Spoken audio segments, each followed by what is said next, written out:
Way back before the pandemic began, I had a question. What does it take for a city person to go country? In 2015, I set out to explore through photography, writing, and now this podcast. In February, I recorded most of the interviews for the first season. I had planned to launch in April of 2020, the 5-year anniversary of the project.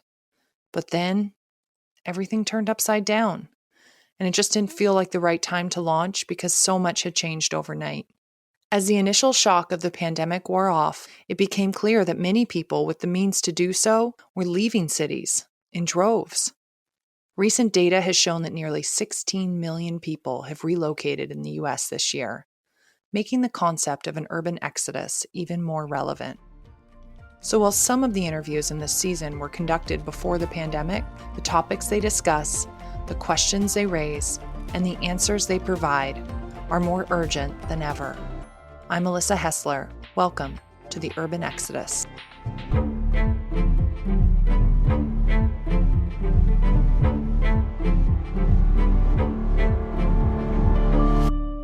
I've been asked by many single city dwellers if it's hard to find a partner in the country. For Hannah Crabtree and Jesse Frost, moving to the country to learn how to farm is how they met, and their shared passions for art, advocacy, and food were the reasons they fell in love. When I photographed their feature back in 2015, they were living in an off-grid cabin with no running water, internet, or electricity.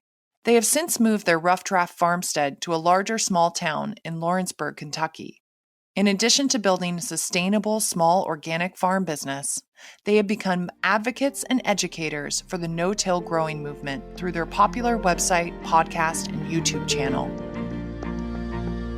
When we originally visited the both of you in 2015, your lives looked very different than they do now.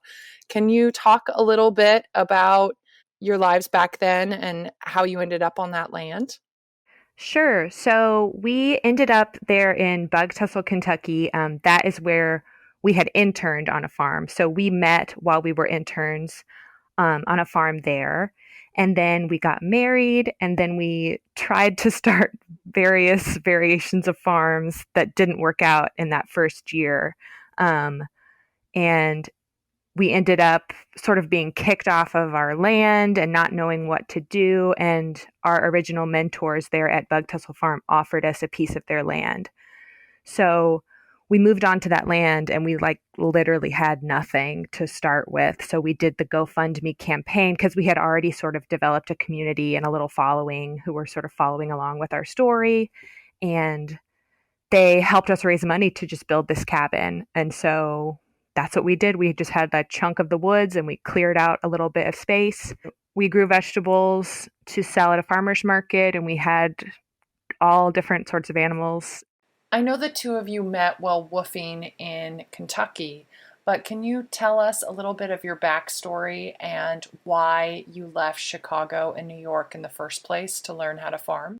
For me, being in Chicago, I got involved in beekeeping and really interested in beekeeping. And sort of through that, just more interested in food in general, and realized I wanted to learn more about that, and that a better place to learn how to farm than Chicago would be, Kentucky, where I was from. So I started looking into finding to woof or to volunteer on a farm, and was looking for one that was either in the Kentucky where my family was from, or Nashville, which is where I had gone to college and a lot of my friends still lived. And Bugtussle Farm is in Kentucky, but they sell their produce in Nashville. So that sort of felt like a perfect fit. And they were keeping bees. It was a biodynamic farm, which I was interested in. I just thought I would try it and see if I liked it. And I was living in New York City, and I was working in wine sales. Through that job, I started to visit farms, producers in Europe, specifically in France and Austria. You'd go, wine, it is this very kind of refined thing that you generally associate with a nice dinner or something.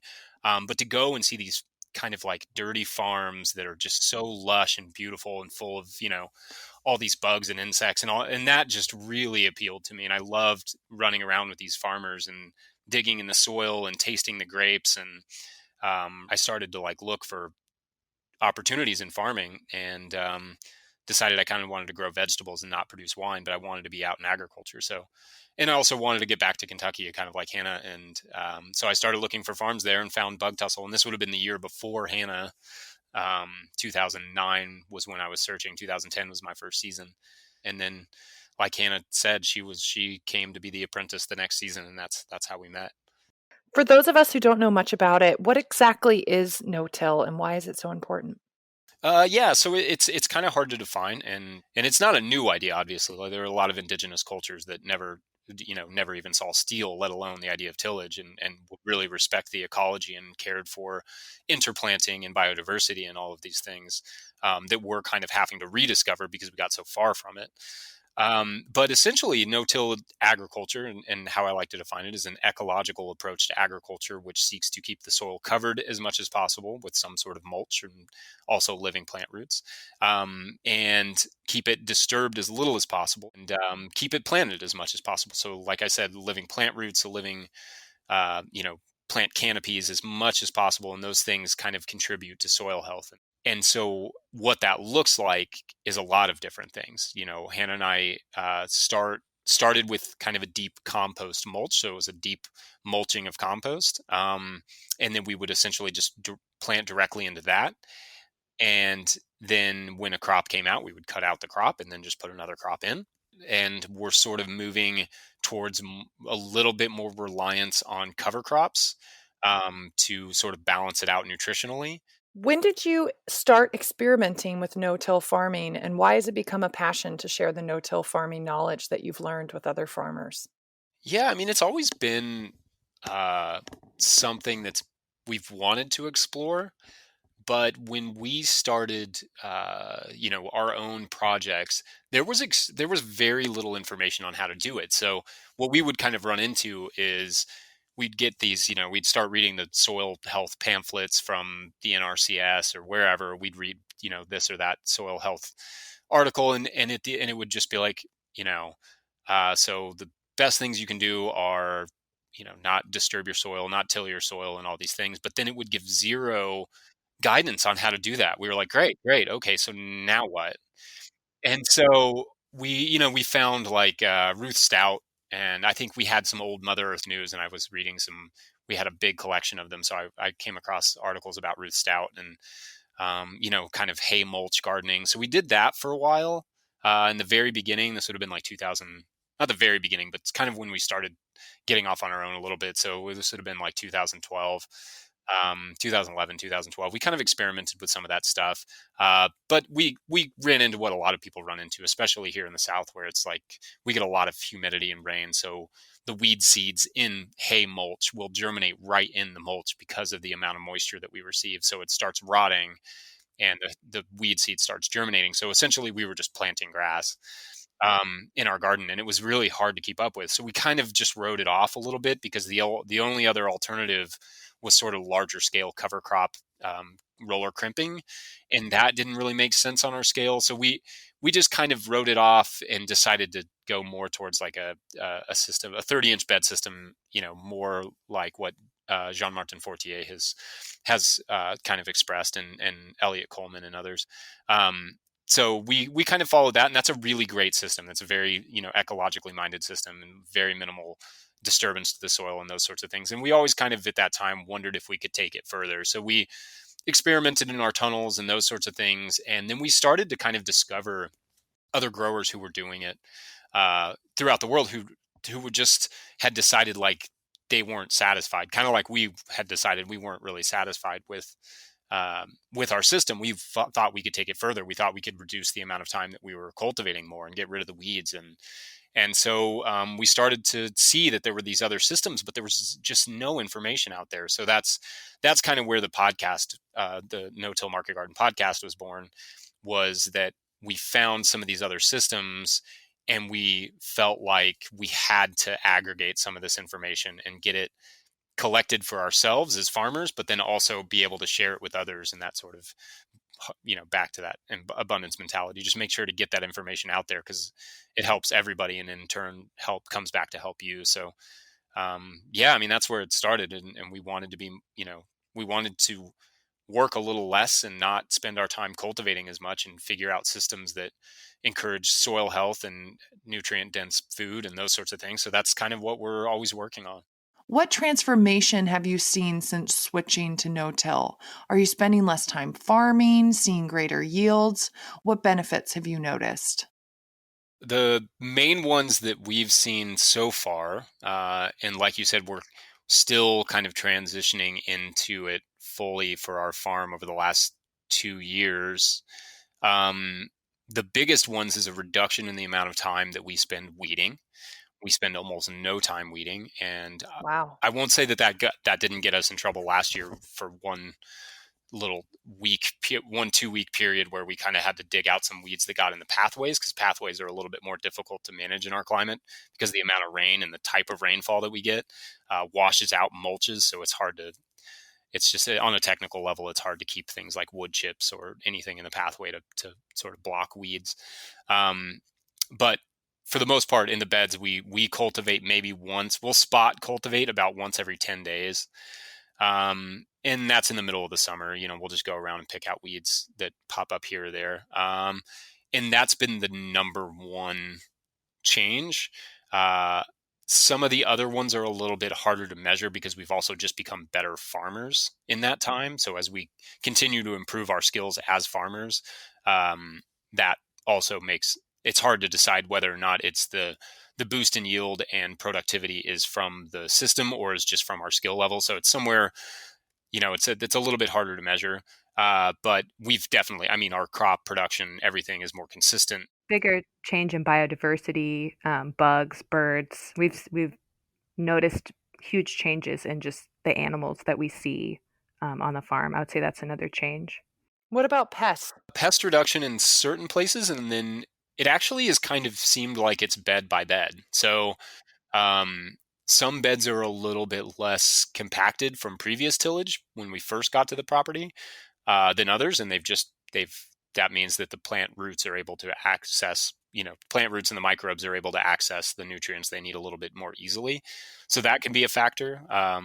Heat stress, water stress, there are a lot of factors involved. But one of the pests that we've seen, so let's see, last year, the first year that we went fully no-till in a couple plots would have been 2 seasons ago. And at the end of that season, we had a lot of harlequin beetle damage on our brassicas. This past year, we didn't see but like 2 or 3 harlequin beetles the entire season. So whether or not that's contributable to the soil or just we've also ceased using any sort of organic sprays. So it's possible that that nature is sort of balancing those things out a little bit for us. I'm also noticing we had a lot of slug issues in the first year that we did the mulch, which is what often comes up. People mention slugs when you talk about compost mulching or any sort of mulching. We had some slug issues at the beginning of the spring in the late winter last year, and this winter I've seen like one slug.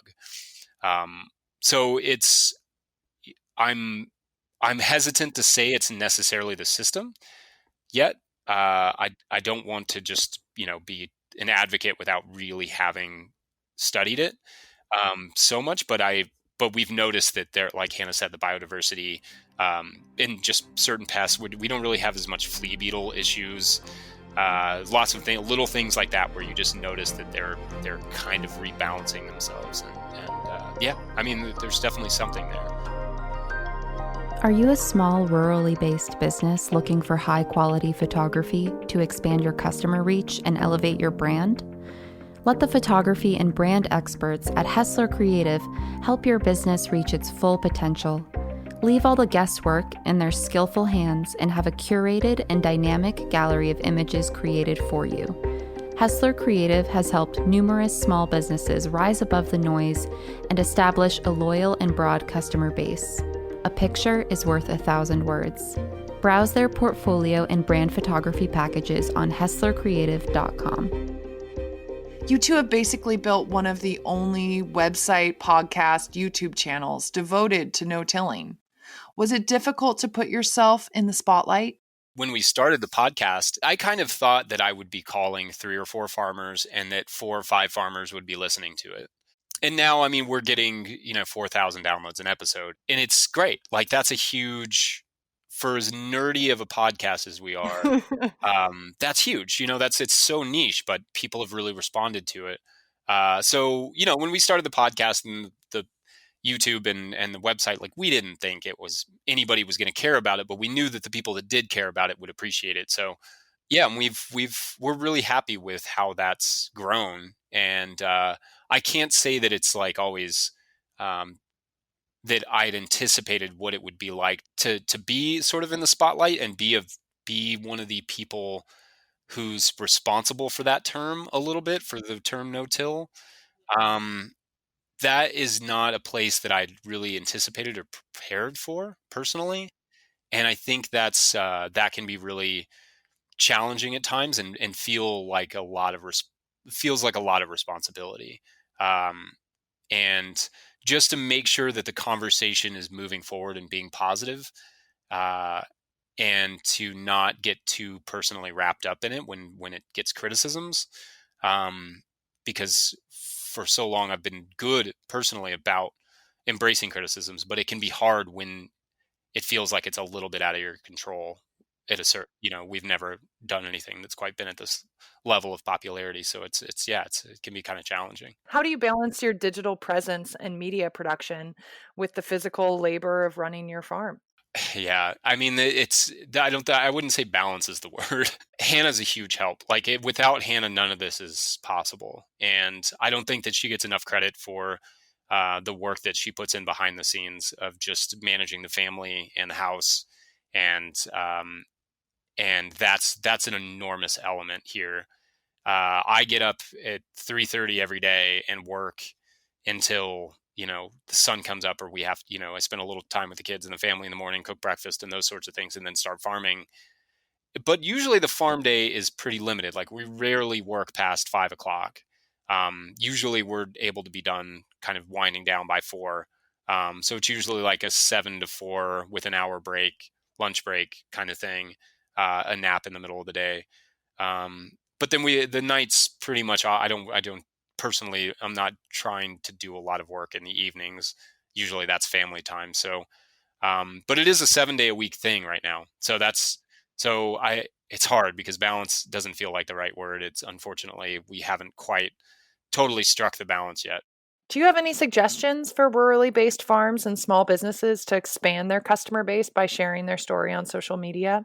It's really good it depends on what your goals are and where you're trying to sell your produce. But I think that some of the things that we learned were kind of connecting to people locally and utilizing some of the tools that are out there in social media to do that. So we utilized Facebook ads for a while, which can be, at least at the time, was pretty effective for us, especially when we first moved, because you can narrow it down really accurately. Like, don't be afraid to spend a little money to get some new customers. I think that's something that a lot of farmers try, when they first get into the business, don't really think about. But if you're spending $5 on a customer that you'll have for 10 years and spends $1,000 a year, $500 a year with you, that's something that's hugely valuable. So I think telling your story and not being afraid to, be the face of it. You don't necessarily have to put your family in there, but it's okay to be the face of it, or just be the voice of it. Just be personal and have fun with it, and not always try and sell something. Just kind of get people connected to you by telling them what's going on. And Yeah, I mean, I think talking specifically about rural areas, I don't think people talk enough about like old school marketing. Like, we've had huge success with flyers and bulletins and business cards, going to all the local, like, we'll do coffee shops, yoga studios, CrossFit studios, gyms. Like, for us, thinking about, who is interested in organic vegetables and just going to those places.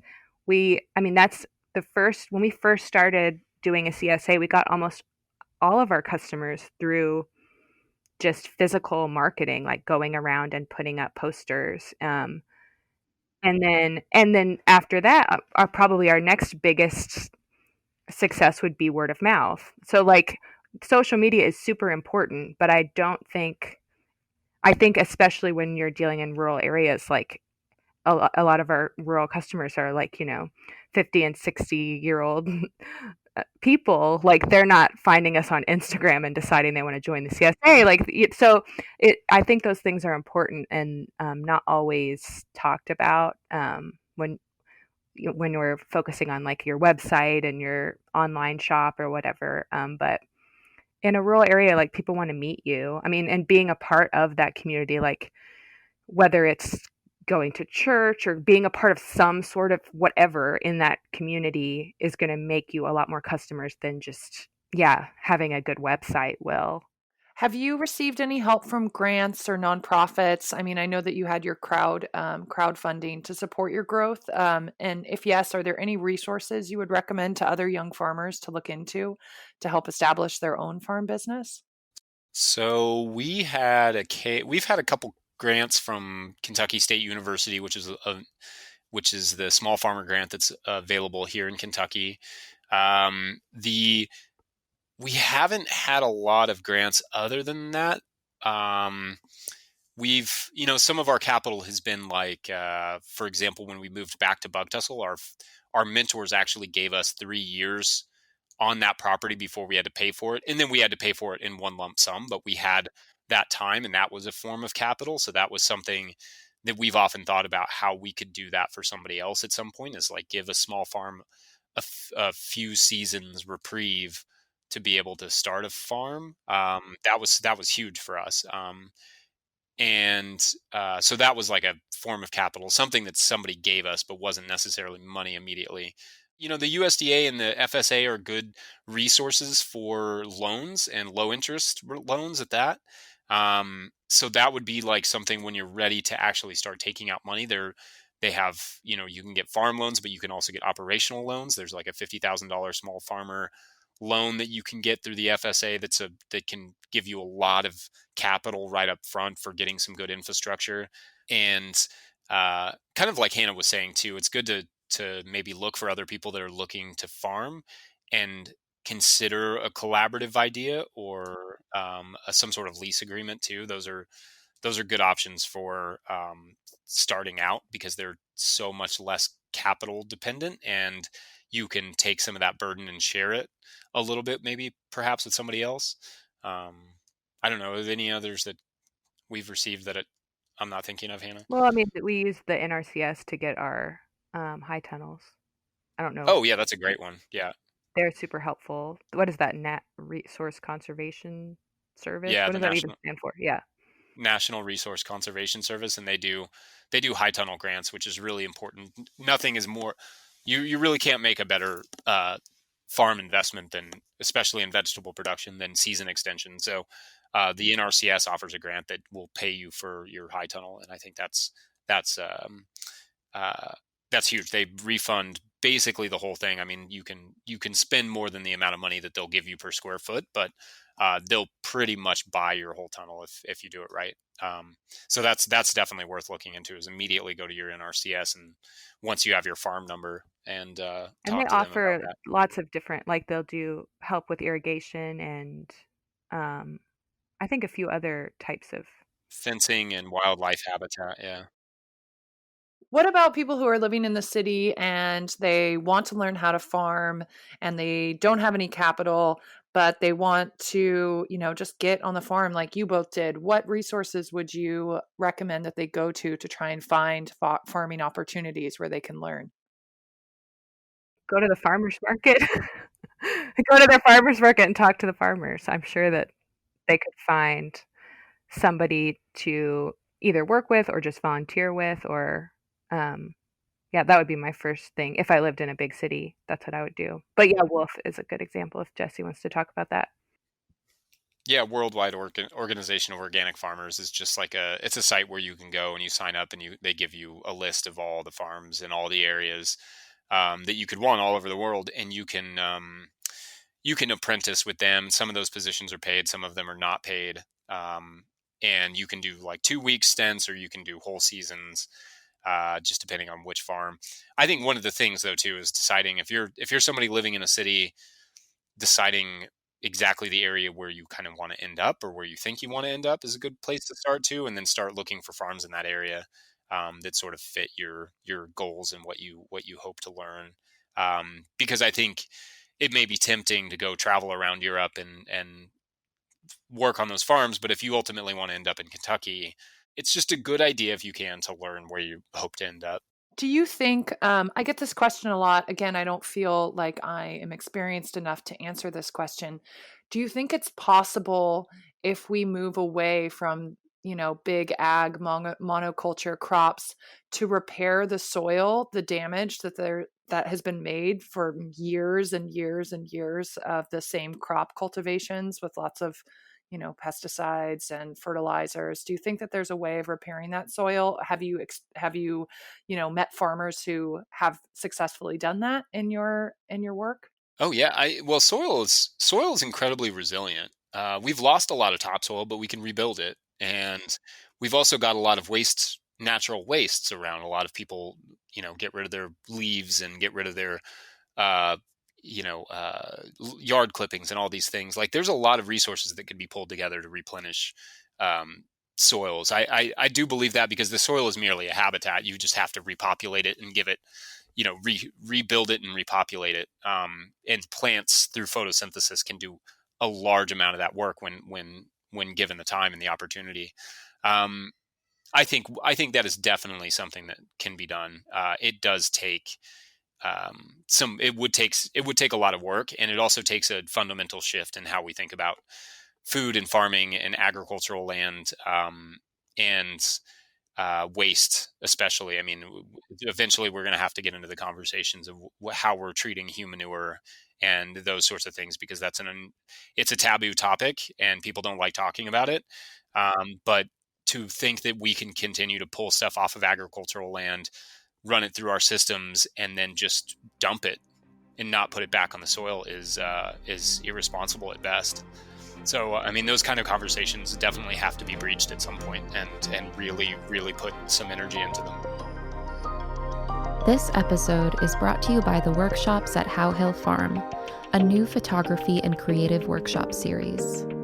The workshops at How Hill Farm offer learning experiences that encourage you to experiment with new techniques, hone your creative vision, and advance your professional opportunities. Check out How Hill Farm's full offering of winter and spring classes at howhillfarm.com, spelled HOWE, and stay up to date by following at How Hill Farm on Instagram. What about those people who don't want to pursue farming as a profession, but they want to look for manageable ways in which they can contribute, reduce their footprint, and feel closer to their own food? Where would you recommend they start? Shopping from a farmer makes such a huge difference. I know there's that sort of meme thing that goes around about when you spend $5 at the grocery store versus when you spend $5 with a farmer at a farmer's market. I don't think people realize how much our salary is paid by, in $3 and $5 increments every week by people at the farmer's market. They pay for our family to live.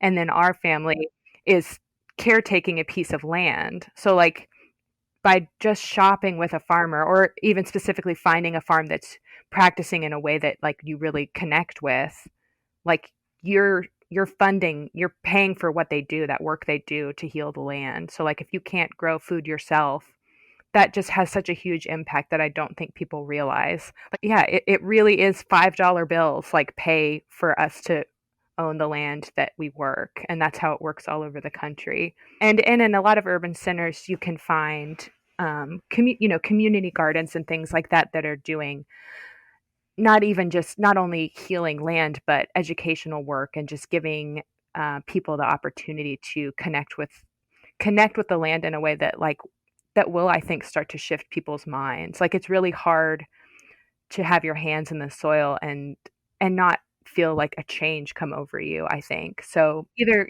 finding a farm that's just doing the good work and supporting them, or a community garden that you can grow in or that you can support, is just, I mean, it seems like a cheap answer to just be to say, pay for it. But I mean, our money is important in that way. What plans and goals are you working towards in the future? There are a lot of different goals. We have family goals, and we have, ecological goals. And I think for ourselves, I think we really want to be, more engaged locally and politically and doing things that are affecting local agriculture and helping local farmers, and also people who do not have the same capital privileges that we've had. And so that's something that we're trying to work into our farm. And we want to engage our community and our customers a lot more too, and be more locally minded and locally focused. And then we just want to always be checking in with each other and making sure that we're headed in the right direction, for both of our sakes and for our family.